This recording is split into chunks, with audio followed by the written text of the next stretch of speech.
보니까 지난 3주 동안 돈에 대한 설교를 했더라고요. 사실 이 돈에 대한 설교는 성도들이 가장 싫어하는 그 설교 주제 가운데 하나입니다. 사람들에게 가장 민감한 것 중에 하나가 아마 돈이기 때문에 그런 것 같습니다. 그래서 저도 이제 말씀을 전하면서 저도 저희의 편견도 혹 있지 않겠나 싶어서 정말로 말씀 있는 그대로 증거하려고 제가 노력을 많이 했습니다. 여러분도 꼭 믿음으로 순종한다면은 하나님의 약속들을 누리는 삶을 살 수 있을 줄로 믿습니다. 제가 오늘부터 한 4번 정도 제가 설교하는 거는 여러분이 두 번째로 싫어하는 주제예요. 이게 통계에 다 나와 있어요. 첫 번째는 돈 설교고 두 번째로는 전도에 관한 건데요. 사랑하는 성도 여러분, 우리들은요 복음으로 살아야 되고요 복음을 전하며 사는 것이 성도의 일생이어야 합니다. 그런데요 또 돈도 그렇고 이거 복음을 전한다는 거, 복음으로 산다는 것도 그렇고 이런 것들은 우리의 본성이 있잖아요. 이 본성과 반대되는 지점에 있는 내용들이에요, 이게요. 그러니까 쉽게 말하면은 우리의 본성에 거슬리는 내용이다 그 말이에요. 그래서 많은 분들이 이런 설교의 내용을 달갑지 않게 여기는 게 사실입니다. 왜? 우리들에게는 기본적인 욕구가 있잖아요. 여러분, 살아있다는 것은 욕구가 있다는 겁니다. 욕구는요 사람들의 일반적이고 기본적인 바램이나 소원을 이야기합니다. 여러분, 살아있는데 아무런 욕구가 없다, 이건 죽은 거나 마찬가지예요. 여러분, 육체적 욕구는요 생존을 위한 것이기도 합니다. 여러분, 배가 고프면은 먹으려고 하는 욕구는 이런 생존 욕구에 해당되는 겁니다. 그런데 먹을 생각이 하나도 없다, 이건 죽는 길로 가는 거예요, 지금 이거는요. 근데 기본적으로 우리는 먹고자 하는 이것은 하나의 그 육체적 이런 욕구인데, 이런 욕구는 바로 생존 욕구에 해당되는 겁니다. 뭐 잠자는 것도 마찬가지고요. 그런데 사람들은요 이 사회적인 동물이기 때문에 여러분, 다른 사람과 관계를 맺으려고 하는 이 심리적인 욕구도 있습니다. 그러니까 이 심적인 욕구를 통해서 우리가 다른 사람하고 관계를 맺는 것이죠. 욕구와 비슷한 말로 욕망이라는 말이 있는데, 아마 이 욕망이라는 말은 굉장히 이제 부정적인 의미로 이제 사용을 하는 것 같아요. 그러니까 의도적으로 내가 부족하다고 느끼는 것을 의도적으로 탐하는 이 부정적인 의미로 많이 사용되었습니다. 여러분, 그러니까 우리가 분명히 기억해야 될 것은 생존을 위하여 필요한 것이 욕구인데, 우리가 사람들의 욕구로만 따라 사는 그런 존재는 절대 아닙니다. 여러분, 생존의 욕구 당연히 있지만은 여러분, 사람들은요 이 삶에서 어떤 높은 가치와 의미를 줬는 그런 존재예요. 여러분, 그러나 일반적으로 여러분 집에 있는 강아지는 욕구만 쫓아 사는 겁니다. 그들에게 높은 가치가 의미 있는 그런 삶이라고 하는 그 비전 따위는 없는 거예요. 걔한테 무슨 그런 게 있습니까? 그거 하나도 없어요. 그런데 우리 사람들은 이런 어떤 기본적인 생존 욕구뿐만이 아니라 더 높은 의미와 더 높은 가치를 쫓아가려고 하는 여러분 그런 존재예요. 그래서 삶을 의미 있고 가치 있게 만드는 것은 여러분 하나님의 목적에 맞게 사는 거예요. 여러분 다 하나님 한 사람 한 사람 여러분 목적이 있고 여러분 비전이 있는데, 이거를 기도함으로 말씀을 통해 이걸 발견을 해야 됩니다. 그리고 일생을 하나님이 원하신 목적에 따라 비전에 따라 산다고 한다면은 이 사람이 가장 여러분 잘 사는 삶을 사는 거예요. 사람마다 하고 싶고 이루고 싶은 것이 있습니다. 그렇잖아요. 여러분, 한 번뿐인 삶인데 여러분 이루고 싶은 거 있잖아요. 여러분, 그것이 하나님의 말씀과 적대적이지 않다고 한다면은 저는 여러분의 삶과 이것을 이루면서 살 수 있게 주의 이름으로 축복합니다. 요사이 저도 이렇게 이게 여행 프로그램 같은 거 이렇게 많이 보면은요, 요사이 젊은이들은요 상당히 용감하더라고요. 굉장히 용감해요. 물론 속은 어떤지 몰라도 결혼 늦게 해도 그렇게 저희 때보다가요 그걸 그렇게 큰 부담으로 생각도 안 하는 것 같고요. 그래서 어떤 젊은이들은 좋은 직장을 그만두고 뭐 하는가 하면 몇 년 동안 이렇게 세계 여행을 가는 그런 젊은이도 있더라고요. 굉장한 용기와 결단이 필요하죠. 그런데요, 자신이 이런 원하는 것을 기대하는 바를 이루려면은 다른 부분을 포기해야 됩니다. 결국 선택의 문제예요. 여러분, 그게 우리가 살면서 여러분 이루고자 하는 게 있잖아요.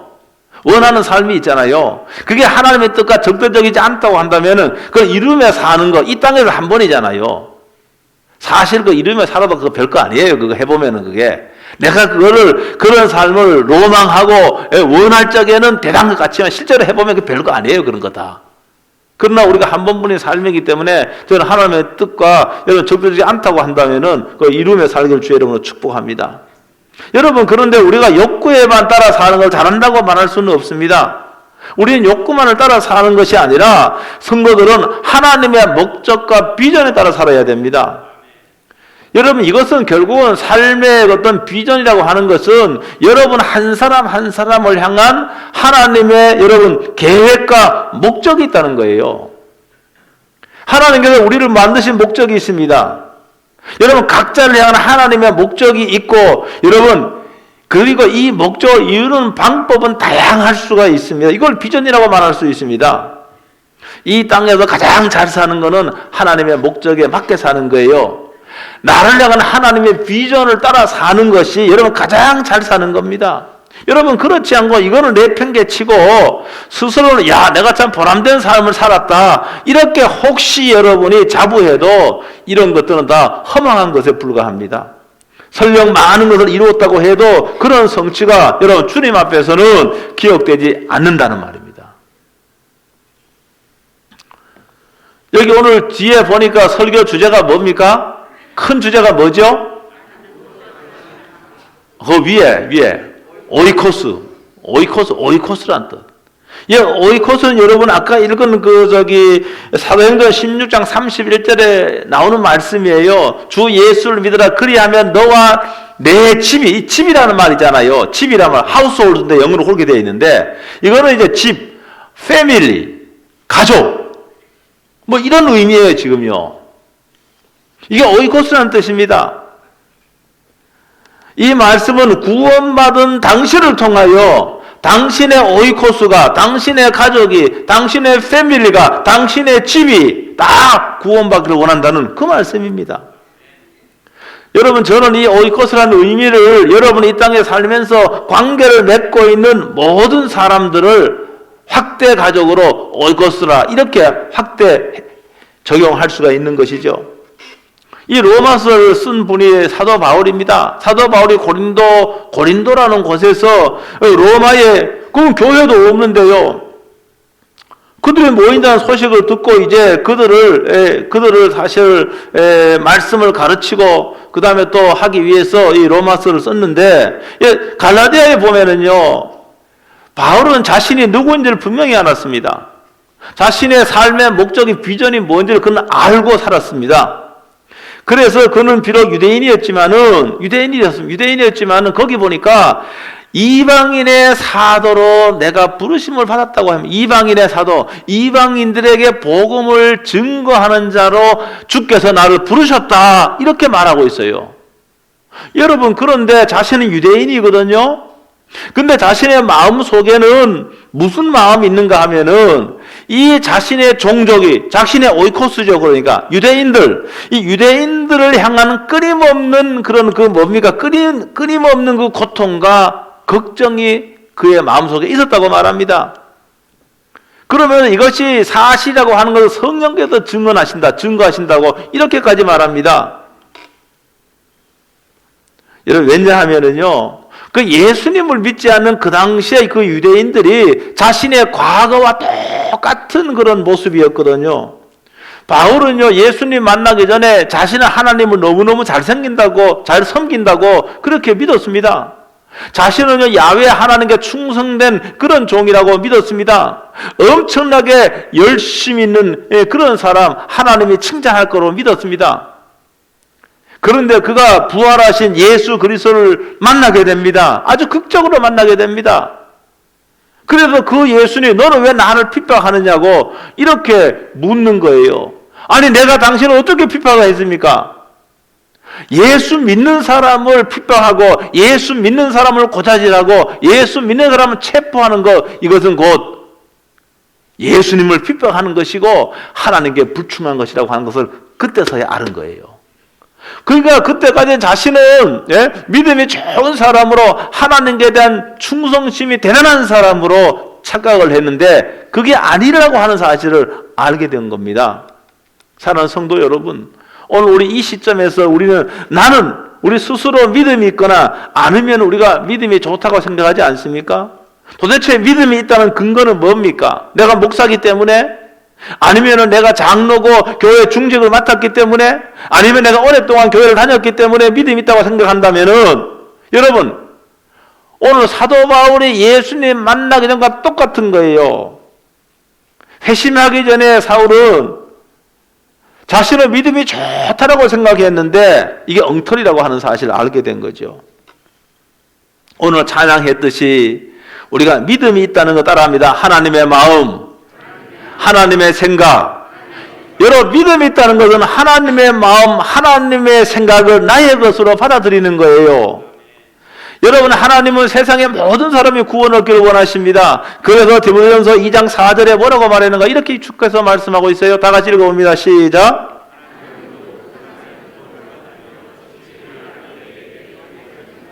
여러분, 분명히 말하고 있어요. 세상의 모든 사람이 예수 그리스도를 믿어 구원받기를 원하시는 것이 이게 누구야?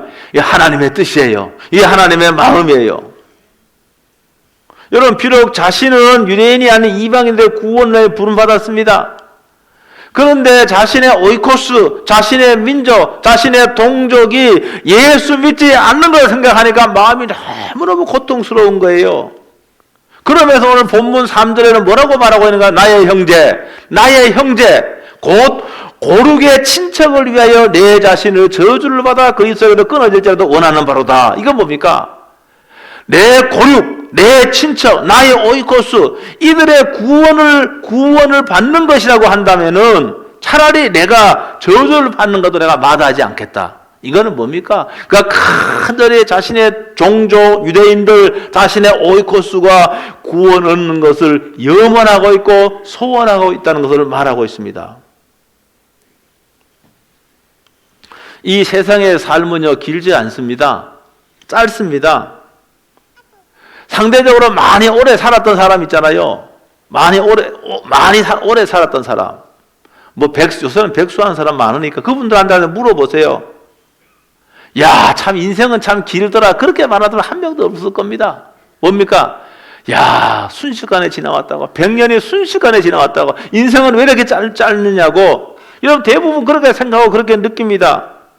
여러분, 이 땅에서의 삶은 짧습니다. 짧아요. 여러분, 그런데 이 땅에서의 삶 이후의 삶은 이건 영원한 겁니다. 계속되는 거예요. 그래서 이 땅에서 어떻게 살았는가, 무엇을 하고 살았는가에 따라서 영원한 삶이 결정이 되는 겁니다. 그런 영원한 삶이 우리에게 준비되어 있는데 거기서 영광과 기쁨 가운데 살 것인지 아니면 저주와 고통 가운데 살 것인지 우리가 이 땅에서 짧은 생애 가운데서 우리가 어떻게 하느냐, 어떻게 사느냐, 무엇을 하며 사느냐에 따라서 이게 결정된다는 거예요. 누가복음 16장에 보면은요, 예수님이 이 부자와 나사로의 비유를 예수님이 말씀하십니다. 여러분, 부자는요, 이 땅에 너무너무 즐거워요. 맨날 잔치하고 술 먹고 너무너무 기분 좋은 거예요. 반면에 부자의 대문에 거지 나사로는 비참한 삶을 살았습니다. 완전히 대조가 되는 삶이죠. 이들이 죽었습니다. 여러분, 죽은 이후의 삶도 그는 완전히 비교가 되었습니다. 부자는 죽고 싶어도 죽지도 않고 여러분 뜨거워서 견딜 수가 없는 거예요. 그런데요, 천국을 보니까 거기 누가 있는가 하면은 자기 문에 늘 음식 부스러기를 먹던 거지 나사로가 영광 가운데 있거든요. 기쁨 가운데 있거든요. 이거는 뭘 말하는가 하면은 여러분, 한 번 죽는 것은 사람에게 다 정했습니다. 여러분 죽음이 여러분에게 언제 임할는지 그건 아무도 모르는 거예요.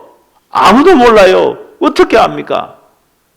여러분, 한 번 죽는 것은 여러분 정한 것이고 그 후에는 뭐가 있는가 하면은 심판이 있는 거예요. 여러분, 심판 이후의 삶이 갈라지는 겁니다. 고통 가운데 살 것인지 기쁨과 영광 가운데 살 것인지 거기 갈라지는 거예요. 이 땅에서 믿음으로 살았다고 한다면은 우리 영원한 그런 삶 속에서 기쁨과 영광 가운데 여러분 살 줄로 믿습니다. 그게 바로 예수님을 믿는 거예요. 예수님 나의 죄와 심판으로부터 구원할 주님이라고 하는 것을 구세주라고 하는 거 예수님 믿고 마음속에 모셔드리는 거예요. 예수님 의지하며 사는 거예요. 이것이 믿음 생활입니다. 여기 거지 나사로는요, 여러분 세상 사람에게 거지의 이름 아는 사람 누가 있습니까? 저도 지난주에 그 KTX 사고 뭡니까 대구 갔다 왔지만은 그거 서울역 앞에 가니까 그런 분들 많이 있더구만요. 그 사람들 이름 기억하는 사람 없습니다. 여러분 그런데 성경은 오늘 거지의 이름이 기록이 된 거예요. 이거는 뭡니까? 부자의 이름 없어요. 그냥 부자예요. 이거는 뭘 말하는가 하면은 거지라 할지라도 믿음을 가졌기 때문에 하나님께 나사로라고 하는 이름은 기억되는 거예요. 여러분 이 땅에 아무리 여러분들이 부자로 살고 여러분 아무리 어떤 지위가 있고 해도 믿음이 없으면은 하나님에게는 잊혀진 존재인 거예요. 그러나 비록 내가 가난하고 비록 내가 별볼 일이 없어도 예수를 믿는 믿음으로 산다고 한다면은 여러분의 이름이 하나님께 기억된다는 거 믿으시길 주 여러분으로 축복합니다. 여러분 바울은 이와 같은 사실을 알았어요. 여러분 그러니까 자기 동족 유대인 오이코스가 예수 믿지 않으면은 그들의 영원한 운명이 어떻게 된다는 거 그건 알고 있었습니다. 영원한 고통 가운데 있게 되는 거거든요. 그러니까 견딜 수가 없는 거예요. 견딜 수가 없는 거예요. 그래서 바울이 내가 정말로 하나님에게서 끊어질지라도 그 정도로 간절히 원한다는 거죠. 그 동족의 구원을 간절히 원하고 여러분 소원했다는 것을 알 수가 있습니다. 이렇게 예수 그리스도를 믿지 않고 죽어가면은 그들의 종말이 어떻게 될 거라는 거 다 알거든요. 심판이 있고 그 다음에 여러분 영원한 지옥에 있다는 것을 바울이 너무 알았기 때문에 그렇습니다. 아마 그럴 거면 여러분과 요사이 세상에 무슨 지옥을 뭐 이야기하느냐고. 여러분 천국도 있고 지옥도 있는 겁니다. 여러분 이 땅에 사는 사람 가운데도 지옥 같은 삶이라 그러지 않습니까? 지옥이 없으면 왜 지옥 같은 삶이라 그러겠습니까? 지옥이 있기 때문에 그러는 거예요. 어떤 사람이 이 땅에서 지옥 같은 삶을 사는 사람도 있고 어떤 사람이 이 땅에서 천국 같은 삶을 사는 사람이 있는 거예요. 믿음으로 사는 사람들은 이 땅에서 천국 같은 삶을 살고 여러분 죽음을 맞닥뜨릴 때 그 영원한 삶도 여러분 영광 가운데 산다는 걸 믿으시길 주 여러분으로 축복합니다. 오늘 예수님은 죄와 사망으로부터 우리를 구원해 줄 분 한 분뿐입니다. 이 예수님을 여러분 마음속에 모셔드리고 예수님을 정말 의지하며 살아야 됩니다. 사람 의지하지 말고요. 여러분 돈 너무 의지하지 말고요. 예수님 의지하며 살아야 돼요. 여러분 사람은 나에게 도움을 줄 것 같지만은 결정된 순간에는 그 사람이 도움을 안 주는 거예요. 아십니까? 여러분 믿었던 사람에게 발등 찍힌 경험이 없습니까? 여러분 사람 믿을 수 있는 게 아니에요. 돈도 마찬가지입니다. 돈을 어떻게 믿을 수 있는 거예요, 그요? 그러므로 저와 여러분들은 생명의 주인이신 여러분 예수님을 나의 구원자와 주인으로 마음속에 모시고 여러분 어떤 상황 가운데도 예수님 의지하면서 예수님의 뜻이 무엇인지를 늘 생각하면서 여러분 그렇게 믿음으로 산다고 한다면은 오늘 저와 여러분들에게는 영원한 영광이 약속되어 있다는 거 믿으시길 주 여러분으로 축복합니다. 그래서 구원받은 여러분을 통해서 여러분의 오이코스, 여러분의 패밀리, 여러분의 가족들이 구원받기를 원하는 것이 하나님의 뜻인 겁니다. 그래서요, 조사를 해보니까 보통 사람들이 8명에서 15명, 이거는 지금 몇 장인가, 이거는 지금 여기 지금 전도 대상자 카드가 이제 여기 칸이 10개가 있습니다. 10개가 있는데 많이 쓸 분은 2개, 3개도 상관이 없습니다. 보통 사람들은 8명에서 15명의 비신자와 정기적인 만남을 가지고 있다는 통계가 나와 있어요. 그러니까 여러분 8명에서 15명은 어떤 분은 많은 분도 있겠고요. 이 사람은 여러분의 오이코스예요. 오이코스. 여러분을 통하여 구원받을 사람이 8명과 15명이 있는 거예요. 하나님께서는요, 여러분들을 통해서 여러분의 오이코스가 여러분 구원을 그를 원하시는 겁니다. 주 예수를 믿으라 그리하면 너와 내 집이 오이코스 아닙니까? 구원받기를 원하는 게 이게 하나님의 뜻이에요. 여러분, 결과는 열매는 하나님이 맺게 하는 겁니다. 우리는 우리의 역할만 다 하면 되는 거예요. 그 역할이 뭡니까? 그 역할이 뭐죠? 첫째 따라합니다. 작정하기. 전도 대상자를 작정을 해야 됩니다. 내가 누구를 전도할 건가? 작정만 될 거야. 알고 두 번째는 뭐라는 것 따라합니다. 기도하기. 이 사람들의 영혼을 가슴에 품고 눈물로 기도하시길 주의 이름으로 축복합니다. 여러분, 그 세 번째는 이들과 접촉을 해야 됩니다. 이들을 만나야 됩니다. 만나야 되죠. 만나서 복음을 전하고, 만나서 함께 차를 나누고, 만나서 교제하고, 이렇게 해야 됩니다. 그리고 결정적인 순간에 복음을 전하고 마지막으로 초청을 하는 겁니다. 여러분, 이랬을 적에 그들이 구원받기로 작정된 나의 오이코스라고 한다면은 나를 통하여 그들이 하나님께 나올 줄로 믿습니다. 열매 맺게 하는 분은 하나님이에요. 하나님은 여러분들이 전혀 모르는 사람이 구원받지 못한다면은 여러분에게 그 책임을 크게 묻지 않을 겁니다. 그렇죠? 전혀 모르는 사람. 여러분, 그런데 여러분의 오이코스, 여러분의 가족, 여러분의 식구, 여러분의 동료, 여러분의 이웃, 이분들 늘 정기적으로 만나고 식사도 같이 해요. 차도 같이 해요. 그런데 이들이 구원받지 못한다고 한다면은 여러분에게 책임 묻지 않겠습니까? 너가 뭐 했느냐고. 저는 할 역할 다 하는 겁니다, 지금. 저는요, 이 하나님의 뜻을 여러분에 전달하는 거예요, 저는. 예? 그 다음에 여러분의 오이코스에게 복음을 전해서 여러분 그들이 예수 믿고 여러분 구원 얻는 역사가 일어날 줄로 믿습니다. 여러분, 믿음이 있거나 믿음이 좋다는 것은 하나님 아버지의 마음을 품는 거예요. 하나님의 생각을 나의 생각으로, 여러분, 생각으로 품는 겁니다. 하나님의 최고의 소원이 있다면 그것은 세상의 모든 사람이 구원 얻는 거예요. 그래서 여러분들이 내가 알고 있는 그 오이코스, 내 관계 맺고 있는 그들에게 복음을 전하고 여러분 그들을 구원하려고 순종하는 사람이 바로 어떤 사람인가? 이 사람이 믿음이 있는 사람이에요. 믿음이 있다고 스스로 생각하지만은, 나는 믿음이 있다고 생각하지만은 평생 내가 교회 생활을 했는데 한 명도 전도하지 못했다.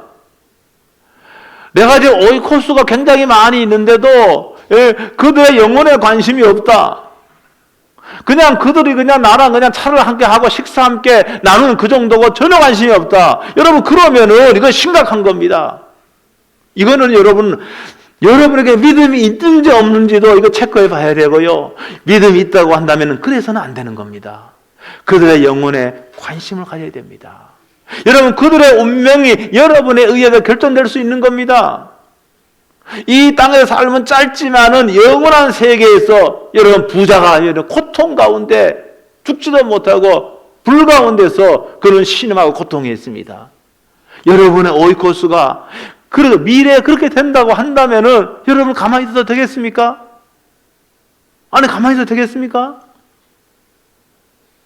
아이, 너는 나고 난 나고, 네가 뭐 불거든 들어가든 이거는 가족이 오이코스가 아니죠. 가족이 아니죠. 여러분이 알고 있는 사람 가운데 다 비신자라고 한다. 비신자고 한 명도, 여러분 한 명도 비신자가 없다고 한다면은 뭐 전도하라고 제가 말하지 않겠습니다. 그러나 아직도 비신자가 있고 교회를 잠시 떠난 사람이 있다고 한다면 여러분이 꼭 여기 이름을 적어서 여러분 작정을 하시길 주 여러분으로 축복합니다. 이렇게 하는 것이 믿음이고 믿음 생활입니다. 저들이 구원받는 것은 여러분이 주신 하나님의 거룩한 소명입니다. 여러분들 이 말씀에 꼭 순종을 해서 여러분들이 오늘 바울이 그렇게 원했던 거, 하나님이 그렇게 원했던 것을 나의 소원으로 삼고 이들을 여러분의 오이코스를 이번 기회에 정말로 예수님의 자녀가 되고 예수님의 제자가 될 수 있도록 여러분의 역할을 여러분은 감당하고 결단을 쓰게 되기를 주의 이름으로 축복합니다. 한번 기도하겠습니다. 다 같이 일어나셔서 한번 기도 한번 하겠습니다.